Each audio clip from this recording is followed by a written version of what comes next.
Alors, Perez raconte ses relations avec le programme Red Bull. J'aime les gens comme Helmut, il a déclaré. Il a failli rejoindre le programme à 2 reprises. Depuis Mark Webber en 2007, l'arrivée de chez Williams, Red Bull n'avait jamais signé de pilote titulaire pour son équipe mère, n'étant jamais passé par le Alphatori au Toro Rosso. Pour autant, comme il l'a confié dans le podcast Beyond the Grid, Sergio Perez était passé très proche de rejoindre le programme Red Bull dirigé par Helmut Marko avant de finalement retrouver refuge dans la Ferrari Driver Academy. En 2007, j'ai été invité par mon programme Telmex à faire un test. Ça ne s'est pas bien passé, j'ai eu un problème avec le baquet parce que mes genoux étaient en contact avec les roues, donc je ne pouvais pas tourner. Ah oui, c'est embêtant ça. J'étais donc assez loin du rythme. Je pensais que j'allais être capable de régler le baquet, ainsi de suite. Quand je suis revenu, j'ai été mis à la porte. Je n'ai pas eu de chance supplémentaire, j'étais trop lent. C'était une question de chrono. J'ai juste été mis à la porte, je pense que c'était en 2007 ou 2006. Et Perez a tenu ensuite à taquiner la taciturne Marco dès que l'occasion s'en présentera, notamment en F3. Ensuite, je suis allé en F3, je courais contre les pilotes Red Bull et je menais le championnat. J'ai vu à Silverstone et j'ai dit Helmut, Mac, comment vas-tu? On va te battre, on va te battre. Il me disait alors ok, bonne journée Helmut. Ok, d'accord. Pour anecdote, Perez était plutôt dans le camp de Christian Horner. Il était en effet soutenu par Telmex et ce soutien avait amené en GP2 en 2009 dans l'équipe Ardennes dirigée par Christian Horner. À ce moment aussi, Perez a aussi failli rejoindre la famille Red Bull. L'autre conversation a eu lieu une fois en GP2, ma première année avec Christian Horner.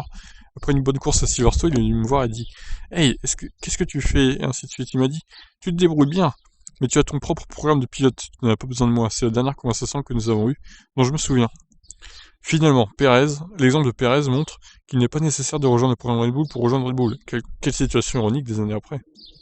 Bah, c'est juste qu'ils n'ont pas trouvé le bon talent en Albon. Hein. Il n'est pas assez bon pour Red Bull, je pense. Il manque un peu de performance et de mental peut-être. Qui sait ce qui serait passé, quelles opportunités j'aurais eu. Cela aide définitivement à faire partie de ce programme junior, mais je dois juste te dire que je suis extrêmement reconnaissant envers Dietrich Mateschitz, Helmut, Christian, Adrian Newey, toute la famille Red Bull, parce que me donner cette opportunité, c'est quelque chose de génial. Ils sont motivés par les résultats et personne avant ne m'a donné l'opportunité pour être dans une écurie de pointe, donc je dois juste m'assurer que je suis à l'auteur maintenant. J'aime les gens comme Helmut. Je préfère les gens comme lui qui vous disent exactement ce qu'ils pensent ou pensent. Je ne pense pas avoir beaucoup parlé à Helmut avant de venir ici, mais maintenant que je suis chez Red Bull, je me suis rendu compte que c'est une personne assez drôle. Il est beaucoup plus amusant qu'il n'y paraît. Si vous êtes dans l'équipe avec lui, il vous fait comprendre que tout ce qui compte, c'est de gagner, rien de plus. Ah oui, bah, il peut être sympa, Helmut, quand vous êtes performant. Sauf qu'il vous défonce, en fait, quand vous êtes un peu lent par rapport à votre coéquipier, il vous fout la pression et tout. Et il est moins sympa, là, d'un coup. Voilà, donc pour les petites anecdotes de Perez, qui a fait rejoindre Red Bull, du coup, dans le passé, dans les années 2000.